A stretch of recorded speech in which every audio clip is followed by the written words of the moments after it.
You're wonderful. That was great. That's my emotions every day of my life. And especially right now, I'm on my period right now, and I'm very menstrual and very emotional. And this is what sucks, because when you're in the worst pain of your life, there's no one to really talk about it to. You know what I mean? Like, like at work and stuff, I'm doing hand signals to the girls to ask for a tampon and shit. I'm like doing, and they're like, what do you need? Just tell me what you need. I'm like doing gang signs and like, come on, girl, help me out. And that's what's crazy. I'm in the worst pain of my life. I gotta be quiet about it. You know what I mean? Like, they should give us a motherfucking. They should give us a throne and a crown every time we have our period, right? Should walk in the rouse like, "All hail the mighty Kotex." But we gotta be quiet about it, which is crazy. I always had these boys in my life. It was like, when it was that time, it was like, we can't talk about it. We can't talk about it then, We don't, ooh, blood, nah, I can't talk about that. But it's funny because those same boys, 20 minutes will be like, well, we could flip your ass over, put in your booty hole, that's fine. Blood, natural recurring substance, that's not okay. But natural feces, that's okay. I don't know. I'm just relaying all the dumb shit I've heard my entire life. I get very emotional. I have a hard time like with Midol and Tylenol. Like, I feel like the more medicine I take to help my cramps, the like sicker I get. So I just have to get as high as possible. So it's my excuse, I don't smoke much, but when I do it every day. It's just my excuse to do it. So being emotional and high is such a wonderful, wonderful feeling, because you're emotional, but you're high, and so it's just, So I went in, I want to get these, those chips, they're like swirly chips, but they're barbecue, and I think they're Fritos puts them on. They're like this. Does anyone know what they're? Yeah. What are they? Chili cheese fries. They're like the honey twist chili fries or whatever. Yep. That. Well, they didn't have that today at the store. Okay? They didn't have that. Okay. So I started just like kicking the door, throwing shit. When you're happy and high, you do crazy stuff. But I'm good. I got my throne on. I had to, like, at work, I had to put different positions in my body just so I feel like that like the cramps don't like come out of my soul. So I just like, I don't know, it just hits me, and it sucks. You ever have friends that don't get cramps, or if you're that girl, this one's for you. There's girls out there that don't, and they always want to, like, I don't know, like, I never get, I never. I hate those. It's not the time to talk about how when I'm in the worst pain. I don't want to talk about your perfect uterus. Not now. Not the time. I hope this child loves these jokes. I'm just preparing you for the world of periods. It's gonna be a thing. It's gonna happen. He loves this joke.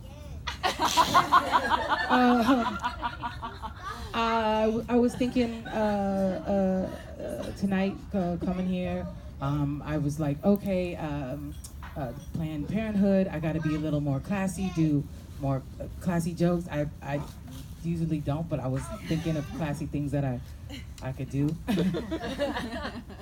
And I came to the neighborhood, I'm like, this is even classier neighborhood than any of the jokes I had already wrote down. Okay.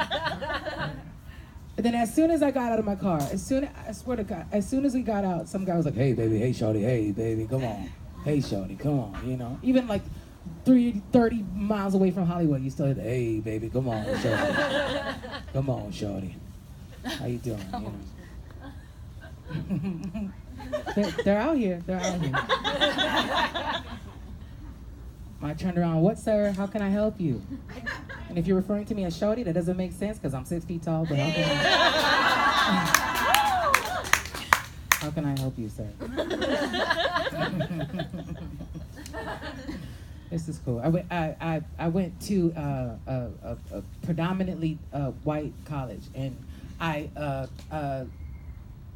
was cool with it. It was a full ride scholarship. I went for performance, and I was down. They were gonna pay for everything. I didn't really ask much questions, but it was a predominantly white college. But I mean, for the most part, there was mixed. There's like Native American Latinas, Jewish population. They call us Jew of A. I was down. It was cool. They threw good parties. But it's predominantly white. And I hated going to school with white people. I did. I hated going to school with white people. But not because I hated going to school with white people, just because whenever I missed class, the teacher would know. Whenever I missed class. I was coming from high school. I would go when I needed to go. I'll be there when I need to come. So. And then I come back the next day. They're like, Bree, really quick, I want to talk to you. Listen, I noticed as soon as I put the lecture on, as soon as I put out of the 500 people in this classroom, I noticed you weren't in the class. No.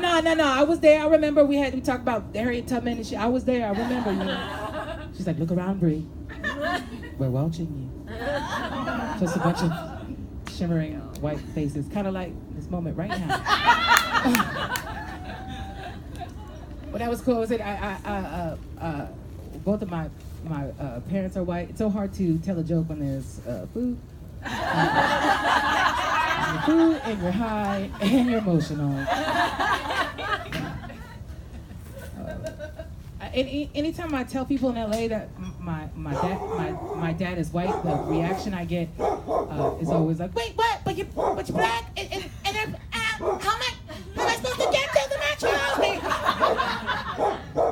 And it's funny to fuck with people and tell them, because the first idea usually growing up was always like, oh, like you grew up in foster care, you grew up in adoption, that, you know, something's going on here, you know. But whenever I tell people that about my life, it doesn't click. That doesn't click to them. So I always try to fuck with people. I'm like, yeah, it's crazy because my parents are white and I'm black. It's this new thing, girl. You just think of a color while you're having sex, and then that's the color the baby comes out. Oh, kids all the time. Kids would say crazy shit to me, like growing up, you know, like, oh shit, you know, your parents are white, you know, that's crazy, you know, you ain't gangster enough, Brie. That's what I remember that one. You ain't gangster enough, right? And I always say shit like this. Listen, okay, I don't know my mom or my dad. That's gangster as fuck, okay? They just like run away. Oh shit, she's crazy. I live with all types of foster care through like my entirety of being this free bird, we'll call it, in and out of foster care and stuff. I had all types of. I had a Latina family. I lived with a white Mormon family once. I lived with a full like Native American family, all Cherokee. But there was this one family, and that was my mom and dad who adopted me, and everyone would ask what was hard about growing up, you know, with that.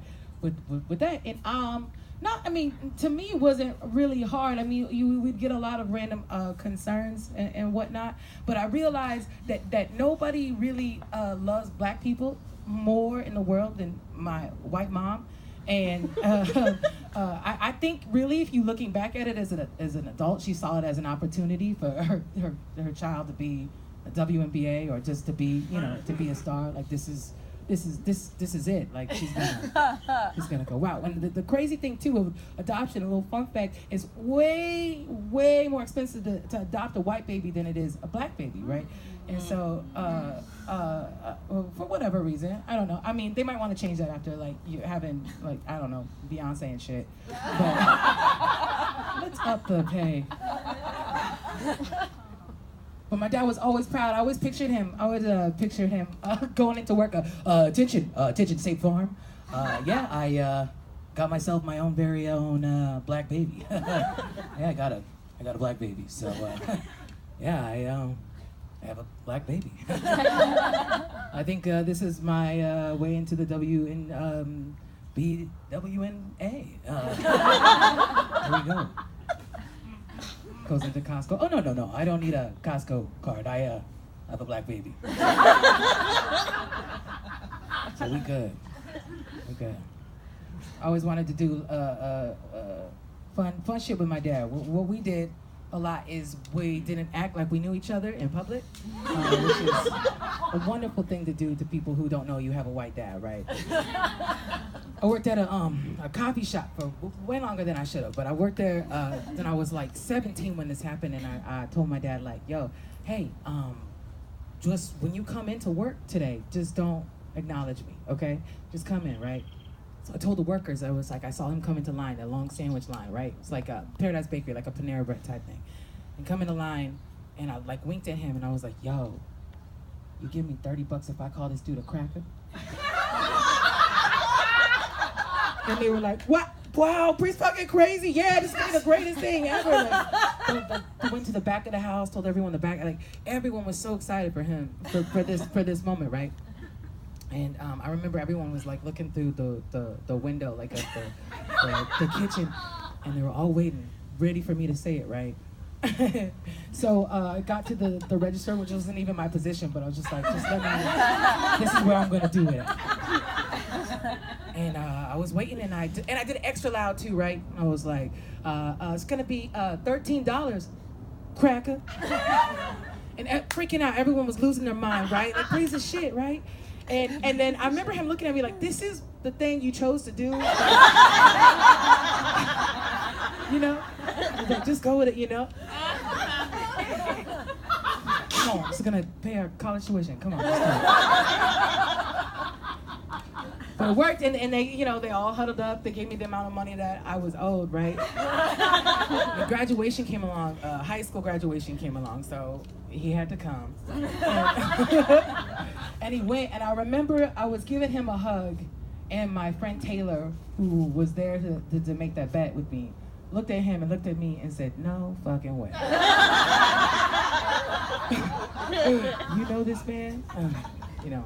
We just drive off in the limo like, yes, please. You guys are great. This is so good. Thank you, everybody, for doing this. Thank you for coming out and being a part of this. This is the part where I really don't have appreciate. I didn't plan this part of like who to actually thank. Thank you, Thai food. Thank you, Jesus. Thank you, strawberries. My name is Bree. Thank you so much, y'all.